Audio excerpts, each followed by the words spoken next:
आज जो आपका यहाँ से स्टार्ट होगा वो होगा वर्ण। अब ये वर्ण होता क्या है? देखो वर्ण जो होती है ये भाषा की सबसे छोटी लिखित इकाई होती है। क्या होता है? ये भाषा की जो है, देखो दो चीजें हैं। ये भाषा की क्या है? भाषा की सबसे छोटी लिखित इकाई है। क्या है? लिखित इकाई है। अब लिखित क्यों बोला गया? अब ये ध्यान से देना, जहां से आपकी भाषा शुरू होती है, आप जहां से भाषा को लिखना शुरू करते हो, वो सबसे छोटी जो इकाई होगी वो क्या होगी? वर्ण होगी। ठीक हो गया? अब भाषा की सबसे छोटी इकाई तो वर्ण होगी। अब इसी के साथ एक चीज और आती है, वो है ध्वनि। क्या है? ध्वनि है। अब ये ध्वनि है क्या फिर? अगर भाषा की सबसे छोटी इकाई, जो सबसे छोटी इकाई है, वो वर्ण है, किस रूप में? लिखित रूप में। अब जो भाषा की सबसे छोटी इकाई होगी मौखिक रूप पर, उसे क्या बोलोगे? ध्वनि। ये भाषा की क्या है? ये भाषा की मौखिक, कैसी है?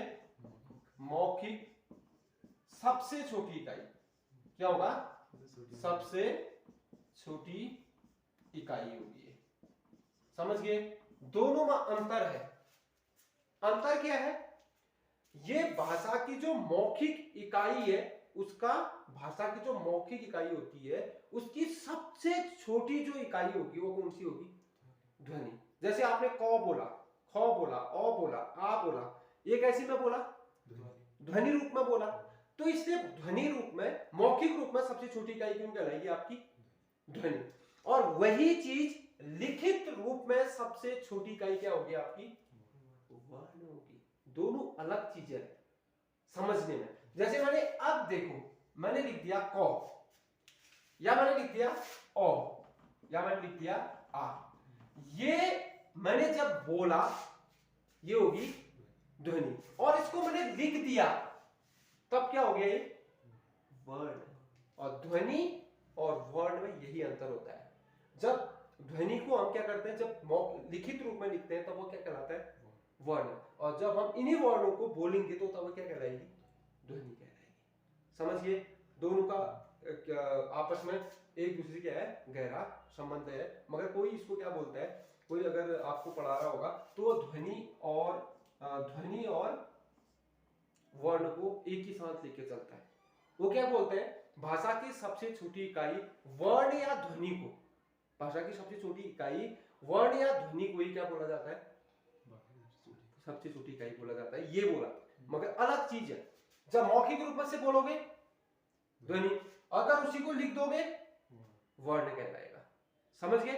अब जो हिंदी वर्णमाला है, अब इसके बाद तुम्हारा जो अगला पॉइंट आता है वो आता है आपका वर्णमाला। क्या आता है?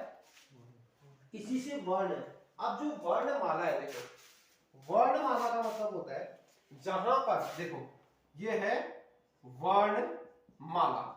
अब आपको इसको तोड़ोगे, क्या बनेगा? वर्ण धन माला। अब वर्ण का मतलब तो आप समझ गए। वर्ण है क्या? भाषा की सबसे लिखित सबसे छोटी इकाई क्या है? वर्ण है। अब माला का मतलब होता है जो माला आप पहनते हैं। मान लो कि कोई भी माला आपने पहनी, माला किसे बोलोगे? जब आप किसी चीज को पिरो के, एक दूसरे के साथ जोड़ के एक क्या बनाओगे? एक माला बना दोगे, उसको क्या बोलोगे? माला। जैसे आपको फूलों की माला बनानी है तो आप क्या करें? एक फूल, दो फूल, तीन फूल, चार फूल, ऐसे आपके करके आपने एक गोल गुच्छा बना दिया, ये क्या कहलाएगा? माला। अब यहां पर जो वर्णों की जो माला है, इसका मतलब ये नहीं है कि तुमने कुछ भी लिख दिया। मान लो तुमने लिख दिया अ, ई, उ, री, ये क्या वर्णमाला है? नहीं है। क्योंकि ये किस स्तर में नहीं है? व्यवस्थित नहीं है और क्रमबद्धता से नहीं है।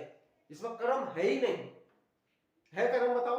यहां पर देखो, अगर मैं यहीं पर लिख दूं अ, आ, ई लिख देता हूं, अब ये क्या है? एक क्रम में है, क्रमबद्धता इसमें है और ये व्यवस्थित रूप में है, तो इसको क्या बोला जाएगा? वर्णमाला कहा जाएगा। समझ गए? जहां पर क्या होता है, वर्णों को क्या किया जाता है? व्यवस्थित रूप में और क्रमबद्धता से रखा जाता है, वही क्या कहलाएगा? वर्णमाला कहलाएगा।